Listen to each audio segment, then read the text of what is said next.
2017मध्ये दीपिका आणि प्रमोद यांचं लग्न झालंय. दीपिका स्वतः कृषी पदवीधर आहे. प्रमोद एका सरकारी कार्यालयामध्ये लिपिक पदावरती काम करतोय. दोघांचंही भरघोस असं उत्पन्न आणि यांनी संसार सुरू केलेला आहे पुण्यामधल्या हांडेवाडी परिसरामध्ये. आता यांच्या घरामध्ये सासू देखील होती. सुरुवातीचे काही दिवस खूप चांगले गेलेत. दीपिका आपल्या संसारामध्ये मन लावून काम करते, परंतु नव्याचे 9 दिवस असतात त्याप्रमाणे या नव्या नवरीचे 9 दिवस संपलेले आहेत आणि तिच्या आयुष्यामध्ये वादळ आलेलं आहे. आता हे वादळ अशा प्रकारचं होतं की दीपिकाची सासू तिला त्रास द्यायला सुरुवात केलेली आहे.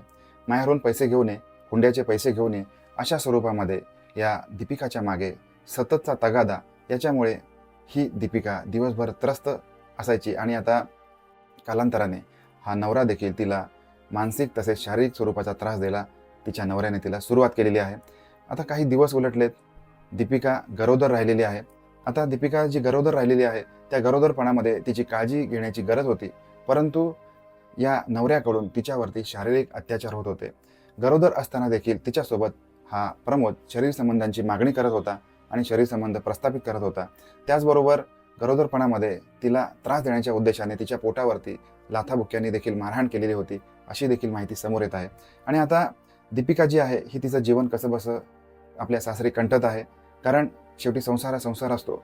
आज ना उद्या आपल्याला बाळ झाल्यानंतर सगळं सुरळीत होईल या आशेने ती बिचारी आपलं जीवन तिथे कंठत होती. परंतु काही कालावधीमध्ये 9 महिने भरलेले आहेत आणि तिला पुत्ररत्नाचा लाभ झालेला आहे. तरी देखील या सासरच्या मंडळींकडून तिचा जो त्रास आहे हा त्रास सातत्याने होत असल्यामुळे या विवाहित दीपिकाने आपल्या संसारातून एक्झिट घेतलेली आहे. स्वतःचं जीवन आत्महत्या करून संपवलेलं आहे. आता अशा किती मुली ज्यांना अशा स्वरूपामध्ये त्रास देऊन संपवण्यात येत आहे. आता यांच्यावरती गुन्हे दाखल होतात. काही कालांतराने अशी मंडळी या समाजामध्ये परत येत असतात, तुरुंगवास भोगून परत येत असतात. पुन्हा काही दिवसानंतर अशाच एका अबलेवरती अन्याय होतो. काही दिवस या बाबतीमध्ये समाज माध्यमांमध्ये चर्चा होते, निदर्शनं होतात, मोर्चे निघतात. काही वेळेला हे देखील होत नाही. परंतु अशा वेळेला या मायमाऊलींनी करायचं काय, याच्या बाबतीमध्ये दाद कोणाकडे मागायची? तर ज्या वेळेला तुमच्यावर अन्याय होतोय त्याच वेळेला गप्प न बसता आपण तातडीने ज्या काही माध्यमं आहेत या माध्यमांच्या मार्फत आपण आपल्यावरती जो काही अन्याय होतोय त्या अन्यायाच्या विरोधात बंड केलं पाहिजे. अशा स्वरूपामध्ये आत्महत्या करून कोणत्याही प्रकारे आपल्याला फायदा होत नसतो.